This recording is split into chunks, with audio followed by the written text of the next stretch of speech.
और फैकल्टी आप ये याद रखें कि स्टेट के एग्जामिनेशन जो होता है, स्टेट के जो एग्जाम होते हैं उसमें इसको ज़्यादातर मार्क किया जाता है कि बताइए ये शहर किस नदी के किनारे बसा है, या फिर जो पीसीएस एग्जाम होते हैं उसमें पूछ लेते हैं कभी कभी। लेकिन सबसे ज़्यादा चांसेस होते हैं जो वनडे एग्जाम है, वनडे एग्जामिनेशन में इसको चांसेस बढ़ जाते हैं इसको पूछने के। देखिए सबसे है गंगा के किनारे बसा हुआ सबसे बड़ा शहर कौन सा है, तो सबसे बड़ा शहर है कानपुर। सबसे बड़ा जो शहर है वो कौन सा है, कानपुर। उसके बाद है भागीरथी नदी के किनारे स्थित जो शहर है वो है आपका उत्तरकाशी। देखिए कभी कभी लोग उत्तरकाशी गंगा के किनारे भी मार्क कर देते हैं, तो ये गलत आंसर हो जाता है। उसके बाद ही ये लेह, लेह इसलिए इम्पोर्टेंट है कि अभी जम्मू एंड कश्मीर का हुआ था, तो उसमें पूछ सकता है कि लेह की जो अवस्थित है वो किस नदी के तट पे है। तो याद रखना है कि सिंधु नदी के दाएं तट पे जो है लेह शहर है वो स्थित है। लुधियाना जो है वो सतलज नदी के तट पे है। हैदराबाद मूसी नदी के तट पे है। और भुवनेश्वर महानदी के तट पे है। कुछ और भी शहर है, आप इसको देखिए बहुत ही। यहाँ पे एक बैतूल है, बैतूल ताप्ती नदी के किनारे है। उसके नजदीक में कौन सी नदी है, ताप्ती नदी। जगदलपुर है इंद्रावती नदी के किनारे है। जबलपुर नर्मदा नदी के किनारे है। कटक महानदी के किनारे है। किनारे नहीं मतलब समवर्ती नदी, समवर्ती मतलब उसके समीप से जो नदी बहती है। नासिक गोदावरी नदी के समीप है। और उज्जैन शिप्रा नदी के किनारे है। क्या है, शिप्रा नदी के किनारे है। उसके बाद कुछ घाट हैं, उसको आप देखिए। ये सबसे इंपॉर्टेंट घाट है गोविंद घाट। देखिए गोविंद घाट इसलिए इंपॉर्टेंट है कि अलकनंदा और लक्ष्मण गंगा नदी के किनारे ये शहर बसता है। बस शहर नहीं मतलब ये जो घाट है यहाँ पे ये बसता है। उसके बाद हम बात कर लेते हैं कुछ प्रताप और झीलों के बारे में। देखिए प्रताप का मतलब होता है जो ऊपर से झरना जिसको हम बोलते हैं। वैसे देखिए एक है सबसे इंपॉर्टेंट है हुंड्रू जलप्रपात। ये कहाँ पे है, ये स्वर्ण रेखा नदी के किनारे है, जिसको स्वर्ण रेखा नदी भी बोलते हैं। ये किनारे नहीं है, ये स्वर्ण रेखा नदी पर ही है। उसके बाद देखिए कपिलधारा प्रपात जो है वो नर्मदा पे है। जोग प्रपात शरावती नदी पे है। और शिव सुंदरम प्रपात कावेरी नदी पे है। अब क्वेश्चन पूछता है कि सबसे बड़ा प्रपात जो है जोग प्रपात है। सबसे बड़ा जलप्रपात कौन सा प्रपात है, जोग प्रपात है, जो किस नदी पे है, शरावती नदी पे है। ठीक है। भारत का वह जलप्रपात जिसे लोकप्रिय रूप से नियाग्रा जलप्रपात के तौर पे जाना जाता है, इसे बोला जाता है चित्रकूट प्रपात। ये क्या बोला जाता है इसको, चित्रकूट प्रपात। अब यह है कि भारत के गोवा में स्थित जलप्रपात है उसको क्या बोलते हैं, उसका नाम है दूध सागर। भेड़ाघाट स्थित प्रपात का नाम है धुआंधर। विश्व जल प्रपात डाटाबेस की वर्तमान स्थिति के अनुसार भारत का सबसे ऊंचा जलप्रपात किसे बोला जाता है, उसे बोला जाता है नोका लिकई जलप्रपात, जो कहाँ पे है, मेघालय में स्थित है। उसके बाद पूछता है कि कुचिकल जलप्रपात की सही ऊंचाई थी, कितनी ऊंचाई थी जी, 455 मीटर। उसके बाद है बेमनाद झील, कौन सी झील, बेमनाद झील कहाँ पे है, वो आपका है केरल में। बेमनाद झील कहाँ पे है, केरल में।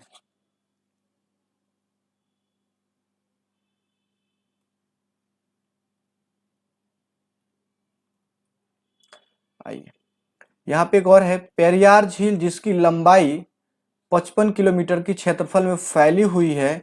वो क्या है, वो एक कृत्रिम झील है। वो क्या है, कृत्रिम झील है। चिल्का झील जहां स्थित है वो है उत्तरी सरकार तट पे। वो कहाँ पे है, उत्तरी सरकार तट पे। ऐसे ये जगह कहाँ पे है, उड़ीसा में। एक है लोकटक झील, लोकटक झील मणिपुर में है, बहुत ही इंपॉर्टेंट पूछा जाता है। अब दो राज्यों की साझेदारी वाली झील को बोला जाता है पुलिकट झील। और फुलहर झील कहाँ पे है, पीलीभीत में है। कहाँ पे है, पीलीभीत उत्तर प्रदेश में। आइए कुछ और भी झीलें हैं जिनका सही मिलान करते हैं हम। लोनार झील जो है वो है महाराष्ट्र में। नक्की झील है राजस्थान में। कोलेरू झील है आंध्र प्रदेश में। डल झील है कश्मीर में। और पुलिकट झील है आंध्र प्रदेश और तमिलनाडु की सीमा पर। पुलिकट झील कहाँ है, आंध्र प्रदेश और तमिलनाडु की सीमा पर। असम में जो स्थित झील है उसका नाम है चपनाला। उसका नाम क्या है? चपनाला। एक रहस्यमयी झील के नाम से जाना जाता है जिसे रूपकुंड झील बोला जाता है। जिसे क्या बोला जाता है? रूपकुंड झील। अब देखिए, जम्मू कश्मीर में जो झील है उसका नाम है अंचार झील, और ये पड़ता कहाँ है आपका? श्रीनगर में। तो अब ये क्वेश्चन आएगा ऐसे कि जो अंचार झील है वो कहाँ पड़ता है? वो पड़ता है आपका श्रीनगर में। आइए कुछ और है। अस्तामुड़ी झील है, ये आपका केरल में है।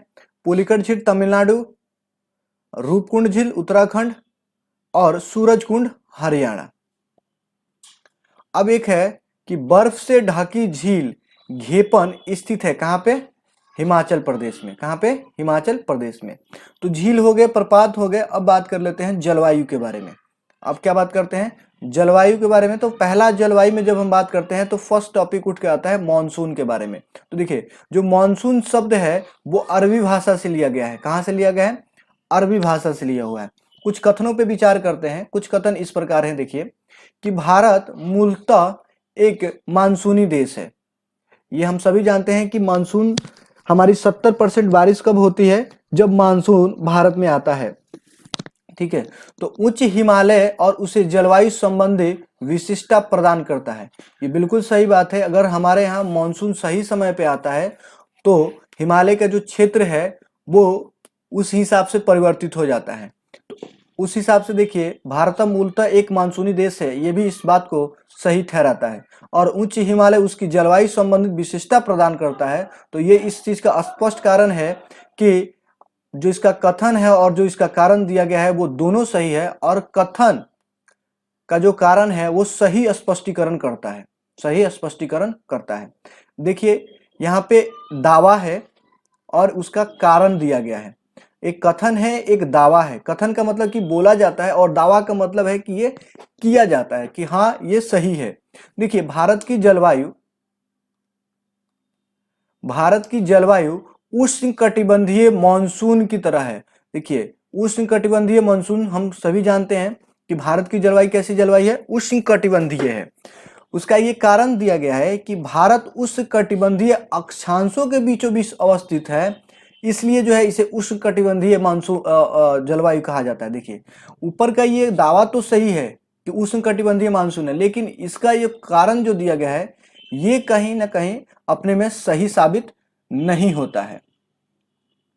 उसके बाद है कि भारत का वह राज्य जहां मानसून का आगमन सबसे पहले होता है। तो आपको पता है कि वो कहाँ अटैक करता है सबसे पहले? केरल में। तो सबसे पहली बारिश कहाँ पे मिलती है मानसून की?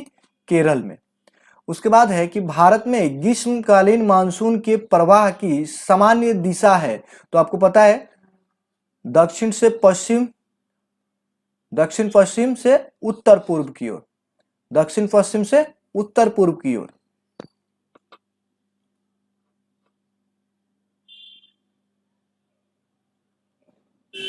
आगे देखेंगे कि भारतीय उपमहाद्वीप पर ग्रीष्म का ऋतु में उच्च ताप और निम्न ताप हिंद महासागर से वायु का कर्षण यानी ड्रॉन करते हैं, जिसके कारण प्रवाहित होती है। कौन सी प्रवाहित होती है? दक्षिण पश्चिमी मानसून। कौन सी? दक्षिण पश्चिमी मानसून। देखिए,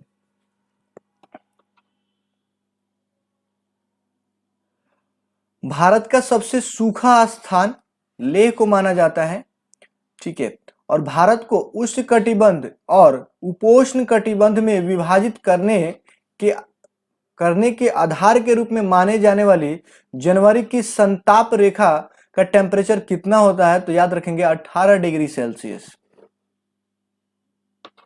कुछ एरिया दिया गया है आपको, इस देखिए ये एरिया है आपका, ये तो वेस्टर्न घाट का एरिया है, साथ में यहाँ पे आपका महाराष्ट्र है,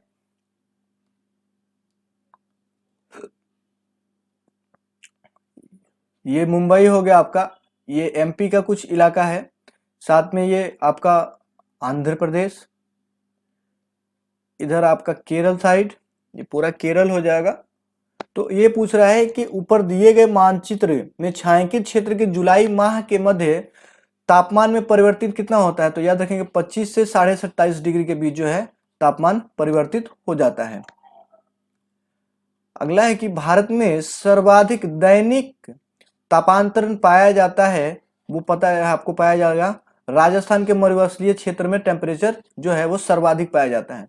अब क्वेश्चन है कि तमिलनाडु में मानसून सामान्य महीने में है, कौन से महीने में, नवंबर से दिसंबर के बीच।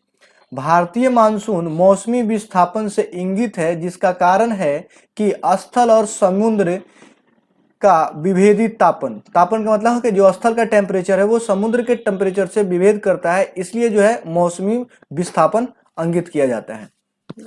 दो कथन दिए गए हैं और दोनों सत्य कथन है।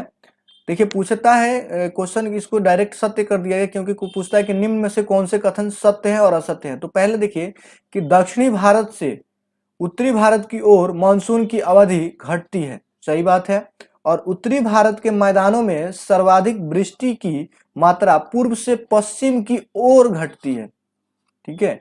तो उत्तर भारत में मैदानों की सर्वाधिक वृष्टि की मात्रा पूर्व से पश्चिम की ओर क्या होती है, घटती है, जबकि दक्षिण भारत से उत्तर भारत की ओर मानसून की अवधि घटती है, ठीक है।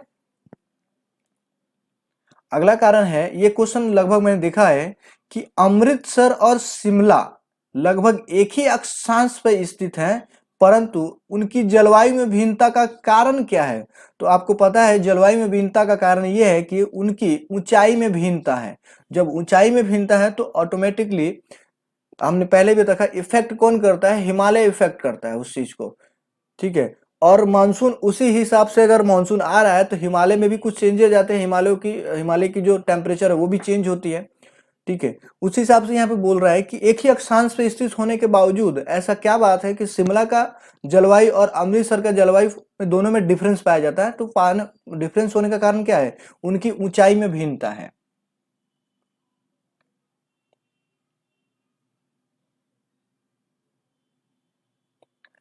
अब यहाँ पे एक क्वेश्चन है कि छत्तीसगढ़ राज्य में फैलाव पाया जाता है आर्द्र दक्षिण पूर्व जलवायु का, ठीक है, आर्द्र दक्षिण पूर्व जल।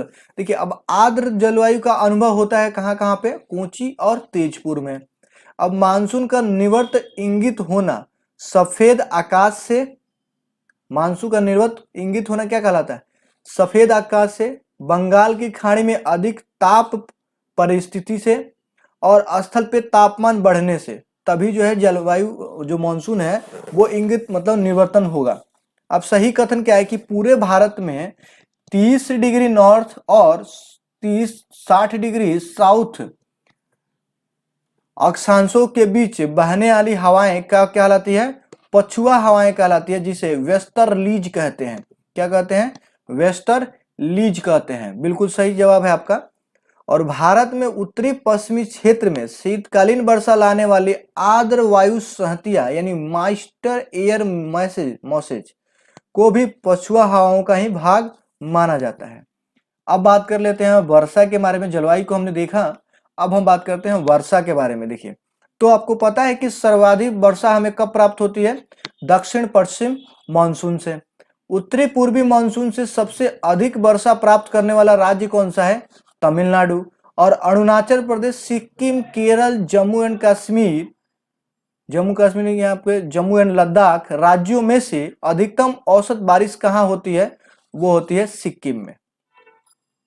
इसे अगला है कि ऐसे दो नगर जो लगभग एक ही अक्षांश पे अवस्थित हों फिर भी उनकी वार्षिक वर्षा का कुल मात्रा का अंतर सर्वाधिक सुस्पष्ट किया जाता है, वो है आपका अजमेर और शिलोंग। ये दोनों एक ही अक्षांश पे हैं। जैसे मैंने बताया कि शिमला और अमृतसर जो है एक ही अक्षांश पे हैं, फिर भी उनके जलवायु में डिफरेंस दिखता है। वैसे ही दोनों एक ही नगर है, दो नगर हैं अजमेर और शिलोंग जो एक ही अक्षांश में है, फिर भी लेकिन सर्वाधिक वर्षा का कुल अंतर बहुत ज्यादा निकल के आता है। अब है कि एक मौसम विज्ञान केंद्र का औसत वार्षिक तापमान 26 डिग्री सेल्सियस है और इसकी औसत वार्षिक वर्षा कितना है, 63 सेंटीमीटर है, और इसके तापमान का सर्वाधिक परिसर 9 डिग्री सेल्सियस है। तो ये केंद्र कौन सा होगा, तो ये केंद्र है आपका चेन्नई। अब देखिए, भारत के कुछ नगर हैं जैसे पटना है, कोची है, कोलकाता है, दिल्ली में सामान्य वर्षा सही अवरोही क्रम में बताएं। तो पहले कहाँ पे मिलेगा आपको? कोची में, फिर कोलकाता में, फिर पटना में, फिर दिल्ली में। उसके बाद होती है एक मैंगो सरोवर संबंधित है। तो आम्र वर्षा कब होती है? आम की फसल से। ठीक है। भारत में सबसे कम वर्षा वाला स्थान कौन सा है? लेह, जिसको सूखा मैंने बोला। उसके बाद दक्षिण पश्चिम मानसून काल में कोलकाता, मैंगलोर, चेन्नई, दिल्ली में सबसे कम वर्षा कहाँ होती है? तो याद रखेंगे चेन्नई में। चेरापूंजी अवस्थित है मेघालय राज्य में। चेरापूंजी कहाँ है? मेघालय राज्य में। अब ये चेरापूंजी आप मत बोलेगा, आप इसको मौसम राम बोल सकते हैं, मौसेराम बोलते हैं इसको। भारतवर्ष में सर्वाधिक वर्षा वाला क्षेत्र है, पहला है पश्चिमी घाट, फिर हिमालय वाला क्षेत्र और फिर मेघालय डायरेक्ट। और भारत में वर्षा का आधिक्य होते हुए भी यह देश प्यासी धरती समझा जाता है। इसका कारण क्या है? देखिए, इसका कारण है हम सही वर्षा के पानी का सही उपयोग नहीं कर पाते हैं, क्योंकि वर्षा के पानी तेजी से बह जाना, वर्षा का पानी का शीघ्रता से भाप बनकर उड़ जाना और वर्षा के कुछ थोड़े ही महीनों का जोड़ होना, क्योंकि मानसून कुछ थोड़े महीने के लिए आता है, इसलिए जो हम इसका उपयोग अच्छी से नहीं कर पाते और इसलिए जो है यह धरती प्यासी धरती समझा जाता है। वह जल प्रबंधन युक्ति जो भारत में लागत का अधिकतम लाभ देने वाली है उसे बोला जाता है वर्षा के जल संचयन की विधि। भारत में औसत 200 मिलीलीटर वर्षा होती है, वो कहाँ होती है? जम्मू और लद्दाख में। झारखंड में वर्षा प्राप्त होती है दक्षिण पश्चिमी मानसून से। तो ये कुछ वर्षा संबंधित थे। अब अगला जो इसमें कुछ क्वेश्चन है उसको आप देखेंगे। देखिए, जब पुष्कर की पहाड़ियों में भारी वर्षा होती है तो बाढ़ आती है, कहाँ पे? बालोतरा में।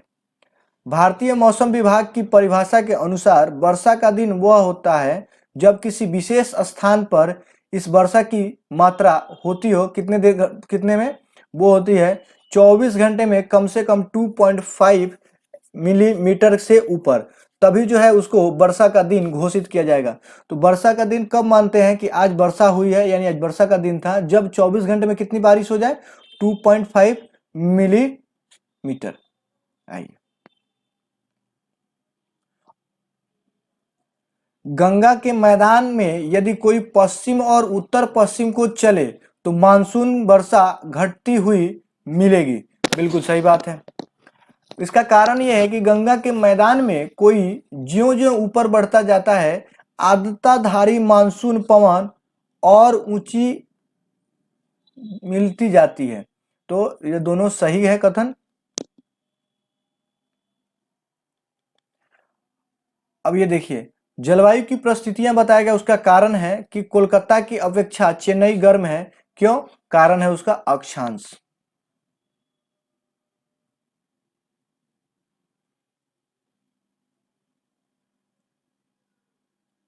अब हिमालय में हिमपात, उसका कारण क्या है? तुंगता। पश्चिम बंगाल से पंजाब की ओर आते आते वर्षा कम हो जाती है, उसका कारण क्या है? समुद्र से दूरी। सतलज गंगा के मैदान में शीतकाल कुछ वर्षा होती है, उसका कारण क्या है? कि उसमें जो पश्चिम के साइड दाब बढ़ जाता है, इसके कारण जो है वहां सतलज के गंगा के मैदान, सतलज और गंगा के मैदान में शीतकालीन वर्षा होती है। अब है यहाँ पे कि भारत अर्ध शुष्क क्षेत्रों में जल ढाल विकास परामर्श चिन्ह है, उसे क्या बोलते हैं? उसे बोलते हैं मौसमी नदियों से जल का तटबंधीकरण करके जलाशयों के तंत्र की स्थापना। ये उसका क्या कर, उसके ढाल को विकास मतलब काम में लाया जा सकता है। भारत में मरुस्थलीय विकास योजना अब क्रियान्वित है कितने जिलों में? 40 जिलों में। और राज्य कितने हैं? 7। अगला क्वेश्चन देखेंगे। क्वेश्चन नहीं मतलब ये कथन है, कारण बताया गया आपको कि भारत में अंतर्देशीय जल मार्गों का पर्याप्त विकास नहीं हुआ है। इसका कारण ये है कि भारत के अधिकतर भागों में वर्षा साल के 4 महीने ही हो पाती है। तो देखिए, आपको पता है कि मानसून 3 से 4 महीने के लिए आता है और इसी समय में हमको वर्षा मिलती है, इसलिए जो है कथन और कारण दोनों सही हैं और कारण जो है वो कथन की सही व्याख्या करता है। अब ग्रीष्मकालीन वर्षा के बारे में हमने देख लिया। अब शीतकालीन वर्षा के बारे में देखिए कि भारत के उत्तरी मैदान में शीत ऋतु में वर्षा होती है, वो क्यों होती है? पश्चिमी विक्षोभों से। भारत में शरतकालीन वर्षा का क्षेत्र है पंजाब और तमिलनाडु। तमिलनाडु में शरतकालीन वर्षा अधिकांशतः जिन कारणों से होती है, वो कारण क्या है? उत्तरी पूर्वी मानसून। क्या है वो? उत्तरी पूर्वी मानसून। अगला कथन है, कारण है कि भारत के उत्तरी मैदान में जाड़ों में कुछ वर्षा होती है। ये तो सही बात है, लेकिन जाड़ों के समय में उत्तरी पूर्वी मानसून सक्रिय हो, ऐसा कुछ नहीं है। वो क्यों होता है? क्योंकि पश्चिमी दाब बढ़ जाने के कारण जो है जाड़ों के क्षेत्र में, जाड़ों के समय में उत्तरी मैदान में बारिश होती है।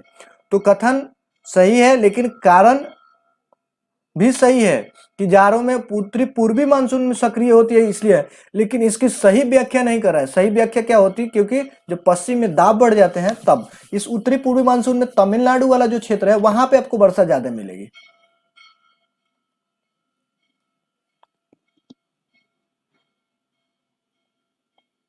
अब वह राज्य जिनसे विंटर के मौसम में बारिश मिलती है, वो राज्य मैंने आपको बताया तमिलनाडु है।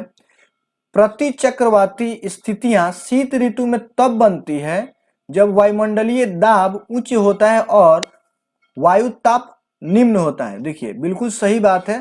प्रति चक्रवर्ती स्थिति कब बनती है? शीत ऋतु में, जब वायुमंडलीय दाब ऊंचे होता है और तापमान, वायु का ताप जो है वो निम्न होता है। इसका कारण है कि उत्तर भारत में शीतकालीन वर्षा से निम्न तापों वाली परिचक्रवर्ती स्थिति पैदा हो जाती है। देखिए यह बिल्कुल ही गलत बात, रीजन जो गलत दिया है इसका। ठीक है, भारत में शीतकाल में वर्षा होती है उत्तर पश्चिम में, बिल्कुल सही बात है। अब प्राकृतिक आपदाओं के बारे में कुछ बात कर लेते हैं।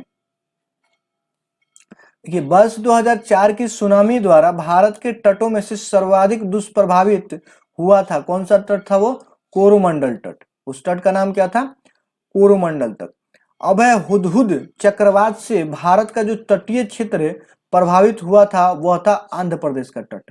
बहुत ही इंपॉर्टेंट चक्रवात था हुदहुद। इसका क्या नाम था? हुदहुद। और हुदहुद से आंध्र प्रदेश। भारत में सुनामी वार्निंग सेंटर कहां पे स्थित है? तो ये स्थित है हैदराबाद में। और भारत मौसम विभाग स्थापित है कहां पे? दिल्ली में।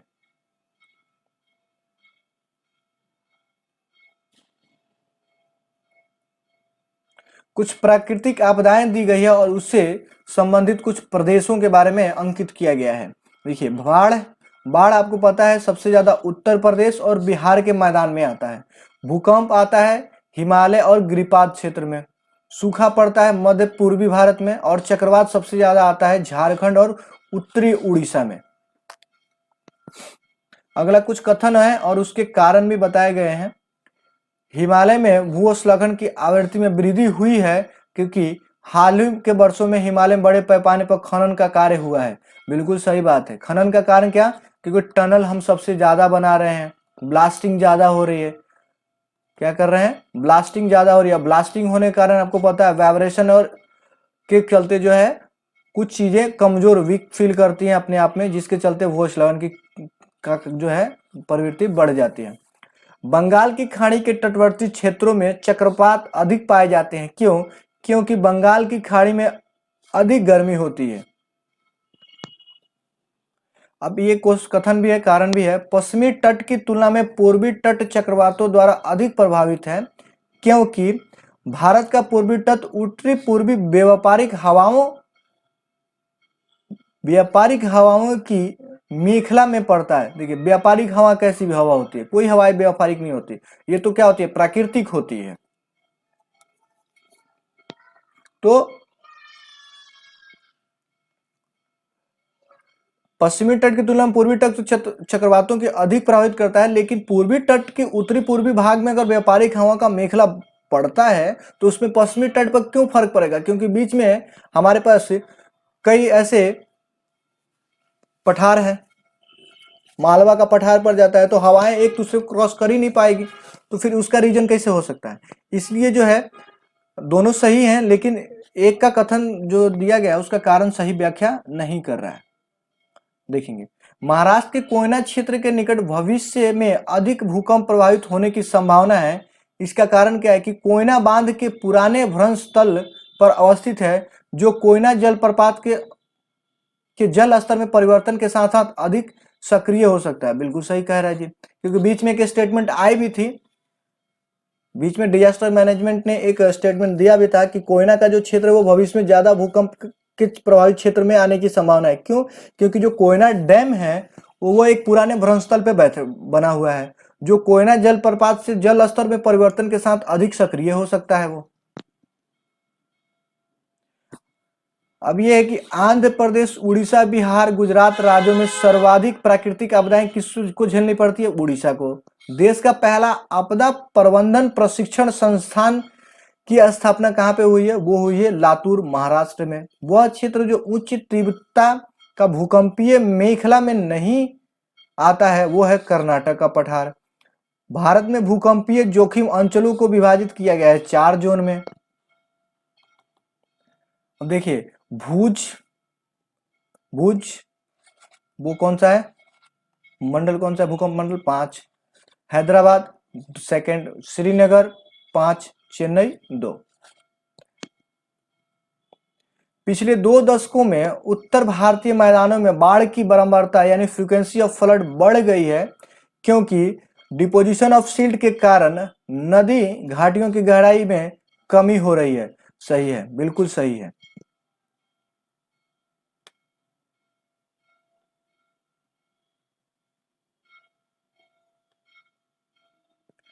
अब भारत की सबसे अधिक बाढ़ग्रस्त क्षेत्र आपको पता है, बिहार सबसे ज्यादा बाढ़ झेलता है और उसका एक सबसे मेन रीजन है वो है कोसी रिवर। उसके बाद मॉनसून, उत्तर प्रदेश में सर्वाधिक बाढ़ प्रभावित क्षेत्र है पूर्वी क्षेत्र जो बिहार से सटा हुआ है। कौन सा क्षेत्र? पूर्वी क्षेत्र जो बिहार से सटा हुआ है।